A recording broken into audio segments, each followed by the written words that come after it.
All right, welcome back. The newsfeed late night continues now. Statistics South Africa has reported that the country's GDP has grown by 66.1% in the third quarter, possibly reflecting the economy's recovery from the COVID-19 lockdown. But the South African Federation of Trade Unions says that this figure should not give us any false hope of a recovery, but instead it tells a story of how hard the GDP fell due to the hard lockdown in the second quarter. SAFTU's General-Secretary Zwelinzima Vavi joins us now to talk about this. Dadu Vavi, good evening and thank you very much for joining us on the newsfeed late night.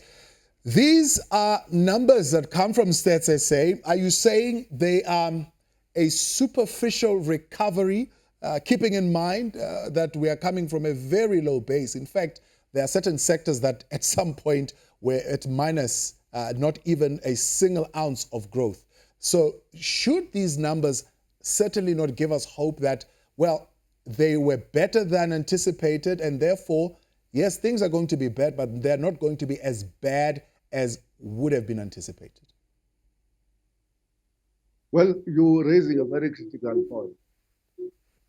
What is a fact is that indeed they are working from a very low base.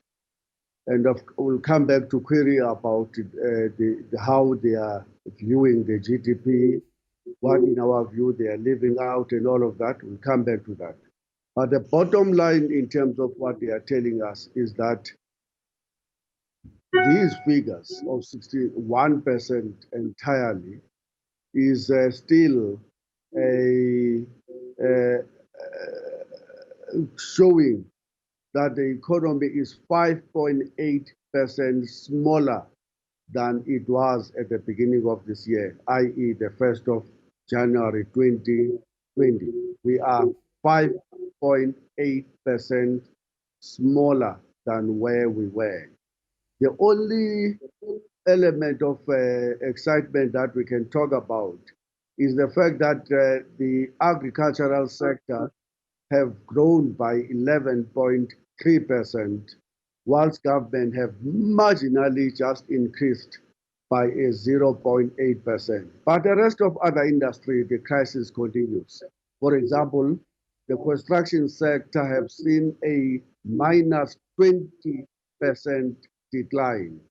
And the transport and communication have seen a 15% decline. The manufacturing sector, which we had always thought will be the engine of South Africa's growth, have declined by a 14.9%.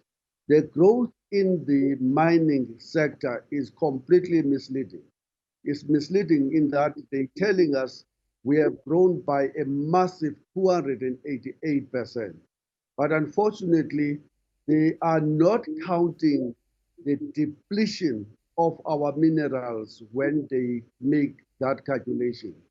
They're looking at the mining in terms of the benefits, the renewables, and when and if they could counterpose the growth in terms of the renewables and the resource base, and counterpose that with the reality that many of our mines are now reaching their end in terms of the availability of these resources, they will have to revise that 288% massively. That's the first point.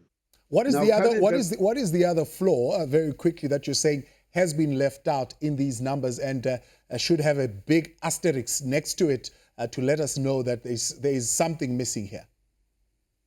The biggest of them all is the fact that they are not counting the cost of external activities of the companies in the GDP. For example, the companies are polluting at a frightening scale, as we would have seen what happened in Wentworth. That cost of cleaning the air in Wentworth is not taken into consideration when you do the calculation of the GDP. That's the first point. The second point, during this COVID period, women, in particular Black women, were engaged in even greater levels of unpaid work. During the period, they have to look for the aged, the sick, They have to do double time as people were at home when students were at home. This work is absolutely fundamental. It ought to be paid. It ought to be recognized as part of the GDP. But the problem in South Africa is that we do not consider that as an economic activity, even though the economy is benefiting from the activities of our women. Essentially, that's the crux of the matter. If you do not consider that as work and as an important contribution, then your figures will always be misplaced, will always not tell the total story of what is the GDP. Well, the real dilemma then from what you are saying is that we are still in a state of economic stagnation, maybe even worse. We've actually fallen short of where we were supposed to have been, at least when you look at the 1st of January 2020. So how does a recovery look like for SAFTU? Well, from our point of view, we need to totally overhaul this economy to rid itself of the vestiges of racism, colonialism, and even capitalism.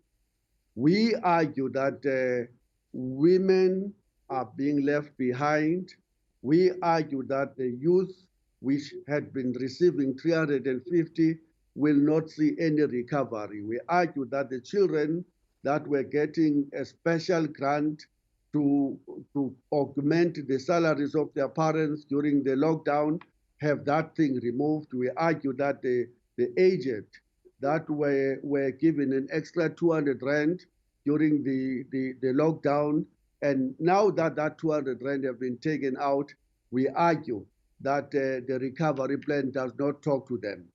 But more importantly, the third quarter, the second quarter figures of unemployment show a massive crisis of deepening levels of poverty and unemployment. And that recovery is not talking to us in relation to that. And that's where the problem is. You're currently mobilizing your partners for a total economic shutdown on the 24th of February. Others may argue that that's exactly the type of thing that we don't need. I mean, one side you're saying there's economic stagnation. On the other hand, you're saying, well, I'm promoting a complete shutdown. Is that not a little bit of a mixed message that you're sending?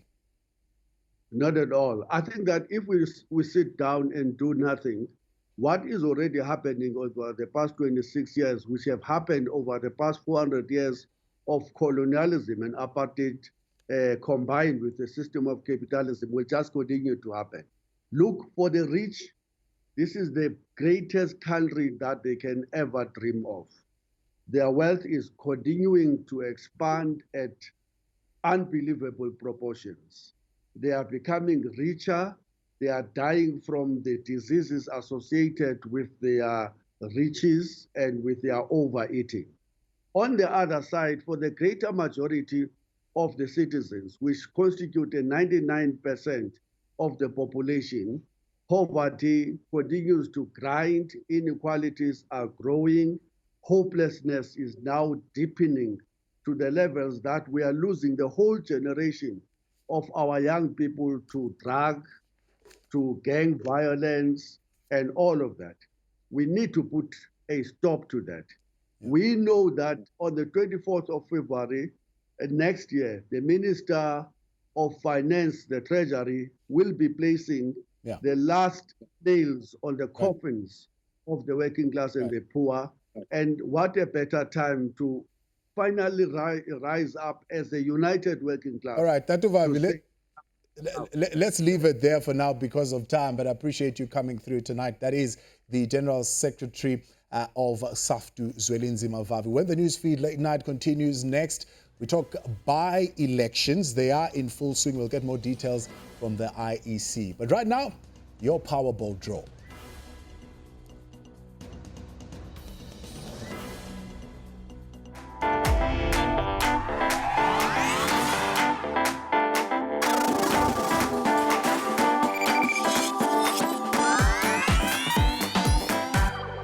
Powerball is about to give someone a million reasons to celebrate this festive Yama Millions. Here are the lucky numbers.